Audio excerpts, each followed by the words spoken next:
আসসালামু আলাইকুম রহমতুল্লাহ বরকাতুহু। সম্মানিত প্রিয় মুসলিম ভাই ও বোনেরা, আর ইসলামী টিভির পক্ষ থেকে সকলকে জানাই আন্তরিক মোবারকবাদ। আজকে আপনাদের মাঝে আলোচনা করব 5 ওয়াক্ত নামাজের সময়সূচি, তাহাজ্জুদ সেহরির শেষ সময়, ইফতারের শেষ সময়, নামাজের নিষিদ্ধ ওয়াক্তসমূহ, সূর্যোদয় সূর্যাস্তের সময়সূচি, প্রত্যেকটা জেলা বিভাগগুলোর নামাজের সময়সূচিগুলো আপনাদের মাঝে আলোচনা করব। তো আজকে বৃহস্পতিবার 10ই এপ্রিল 2025 ইংরেজি, 27শে চৈত্র 1431 বাংলা, 11ই শাওয়াল 1446 হিজরি।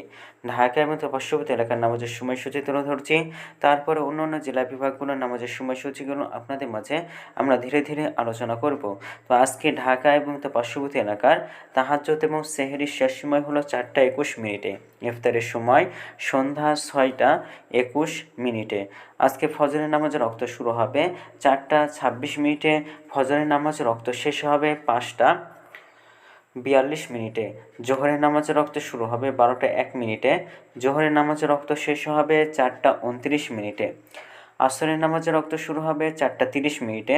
আসরের নামাজের রক্ত শেষ হবে 6টা 16 মিনিটে। মাগরিবের নামাজের রক্ত শুরু হবে 6টা 18 মিনিটে। মাগরিবের নামাজের রক্ত শেষ হবে 7টা 34 মিনিটে। এশার নামাজের রক্ত শুরু হবে 7টা 35 মিনিটে এবং শেষ হবে 4টা 25 মিনিটে। নামাজের নিষিদ্ধ ওয়াক্ত হলো 3টা সময়, সকালে 6টা 43 থেকে 6টা 58 পর্যন্ত এবং দুপুরে 11টা 55 থেকে 12টা পর্যন্ত এবং সন্ধ্যায় 6টা 2 থেকে 6টা 17 পর্যন্ত।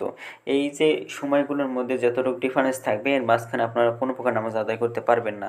আজকে সূর্যাস্ত যাবে 6টা 19 মিনিটে, আর আজকে সূর্যোদয় হবে 5টা 42 মিনিটে। এই কারণে ঢাকা এবং পার্শ্ববর্তী এলাকার নামাজের সময়সূচি। এখন আলোচনা করব বিভাগীয় শহরের জন্য উল্লেখিত সময়ের সঙ্গে যেসব বিভাগের সময় আপনি যোগ বিয়োগ করবেন তা হলো এই, অর্থাৎ আপনি বিয়োগ করবেন চট্টগ্রামে 5 মিনিট এবং সিলেটে 6 মিনিট কম করবেন। ঢাকা এবং পার্শ্ববর্তী এলাকায় যে নামাজের সময়সূচিরা রয়েছে সেখান থেকে চট্টগ্রামে 5 মিনিট এবং সিলেটে 6 মিনিট কম করবেন। যোগ করবেন খুলনাতে 3 মিনিট, রাজশাহীতে 7 মিনিট, রংপুরে 8 মিনিট, বরিশালে 1 মিনিট বেশি করবেন। ঢাকা এবং পার্শ্ববর্তী এলাকায় যে নামাজের সময়সূচিরা রয়েছে সেখান থেকে। তো আজকের ভিডিওটি এমন ছিল, আর এই সূত্রগুলো নিয়েছে আমি ইসলামিক ফাউন্ডেশন থেকে। ভিডিওটি ভালো লাগলে অবশ্যই চ্যানেলটি সাবস্ক্রাইব করে পাশে থাকবেন। ধন্যবাদ সকলকে। আসসালামু আলাইকুম রহমতুল্লাহ।